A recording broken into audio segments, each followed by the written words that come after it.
అమర్నాథ్ అమర్నాథ్ ప్రసిద్ధి యాత్రాస్థలం.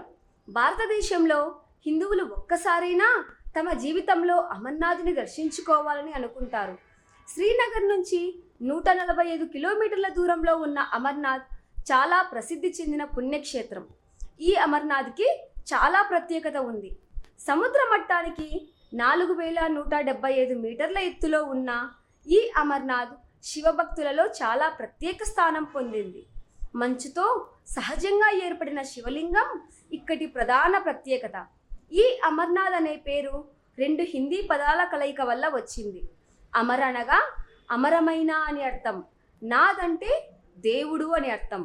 హిందూ పురాణాల ప్రకారం శివుని దేవేరి అయిన పార్వతీదేవి తనకు అమరత్వం గల రహస్యాలను చెప్పమని శివుణ్ణి అడుగుతుంది. అప్పుడు శివుడు ఈ విషయం ఎవరి చెవినా పడకూడదు అనే ఉద్దేశంతో పార్వతీదేవిని హిమాలయ ప్రాంతంలో ఉన్న గుహలలోకి తీసుకెళ్లి ఈ జీవిత రహస్యాలను తెలియజేశాడు. ఇలా హిమాలయాలకు వెళ్లే దారిలో పరమశివుడు తన తలపై ఉన్న చంద్రుణ్ణి చందన్వారి వద్ద, తన దగ్గర ఉన్న వృషభాన్ని పెహల్గాం వద్ద వదిలి వెళ్ళాడని ప్రతీతి.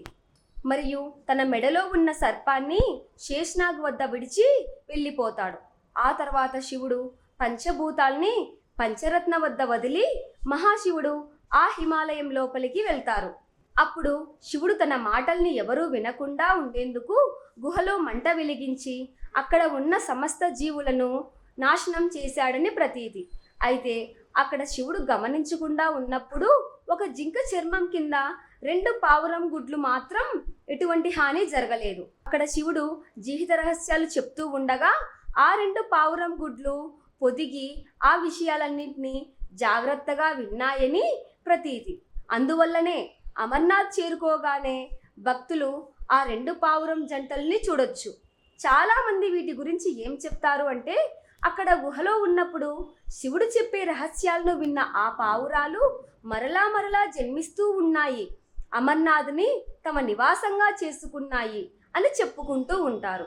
క్రీస్తు పూర్వం కాశ్మీర్ని అధిష్ఠించిన రాజర్షి ఆర్యరాజుతో కూడా అమర్నాథ్కు ముడిపడి ఉంది. కాలక్రమంలో ఈ రాజు తన రాజరిక హక్కును వదిలివేశాడు. ఆ రాజు వేసవిలో ఇక్కడికి చేరుకొని సహజ రీతిలో ఇక్కడ ఏర్పడిన శివలింగాన్ని పూజించారని అందరూ నమ్ముతారు. రాజతరంగిణి అనే గ్రంథంలో కూడా ఈ అమర్నాథ్ని అమరేశ్వర అని పిలుస్తారు. అమర్నాథ్ యాత్రలో భాగంగా ప్రయాణికులు 3888 మీటర్ల ఎత్తులో ఉన్న అమర్నాథ్ గుహని తప్పకుండా చూడాలి. ఈ గుహలో సహజ సిద్ధంగా ఏర్పడిన మంచు శివలింగం ఉంటుంది. చంద్రచక్రం ఆధారంగా ఈ శివలింగం పెరుగుతూ తరుగుతూ ఉంటుంది. మే నుండి ఆగస్టు మధ్యలో గరిష్ట ఎత్తుకు చేరుకుంటుంది.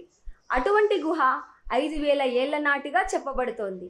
ఈ క్షేత్రం శివుడు పార్వతీదేవికి అమృతత్వానికి సంబంధించిన రహస్యాలను చెప్పిన ప్రదేశంగా చెప్పబడుతుంది. గణేశునికి పార్వతీదేవికి కూడా ఇక్కడ 2 మంచులింగాలు ఉన్నాయి. భారతీయ సైన్యం, భారతీయ పారామిలిటరీ దళాలు ఇక్కడ సెక్యూరిటీగా వర్క్ చేస్తూ ఉంటారు. అందువల్ల అమర్నాథ్ని దర్శించాలంటే ముందుగా అధికారుల నుంచి అనుమతి తీసుకోవాల్సి ఉంటుంది. ఇంకా ఇక్కడ శేష్నాగ్ సరస్సు అమర్నాథ్లో ప్రసిద్ధిగాంచింది.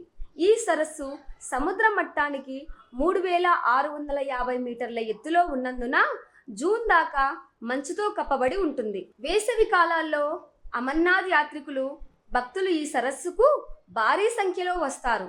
అమర్నాథ్ను చేరుకోవాలంటే ట్రైన్స్ ఫెసిలిటీస్, ఫ్లైట్లో కూడా చేరుకోవచ్చు. ఇక్కడికి అత్యంత దగ్గరలో ఉన్న విమానాశ్రయం శ్రీనగర్. ట్రైన్స్లలో వచ్చేవారు జమ్మూ నగరానికి చేరుకోవచ్చు. ఇక్కడ నుంచి ప్రధాన నగరాలకు అన్ని వైపులా ట్రైన్ సౌకర్యాలు ఉన్నాయి. అమర్నాథ్ సాధారణంగా నవంబర్ నుండి మార్చి వరకు మంచుతో కప్పబడి ఉంటుంది. సంవత్సరంలో ఎప్పుడైనా వర్షాలు కురవవచ్చు. ఈ వర్షాలు అప్పుడప్పుడు అమర్నాథ్ యాత్రకు అడ్డంకిగా మారతాయి. అమర్నాథ్ యాత్రకు అనుకూలమైన సమయం అంటే మే నుంచి అక్టోబర్ నెలలో మాత్రమే. ఇదండి అమర్నాథ్ పుణ్యక్షేత్రం యొక్క విశిష్టత. ఈ వీడియో కనుక మీకు నచ్చినట్లయితే please subscribe to our channel.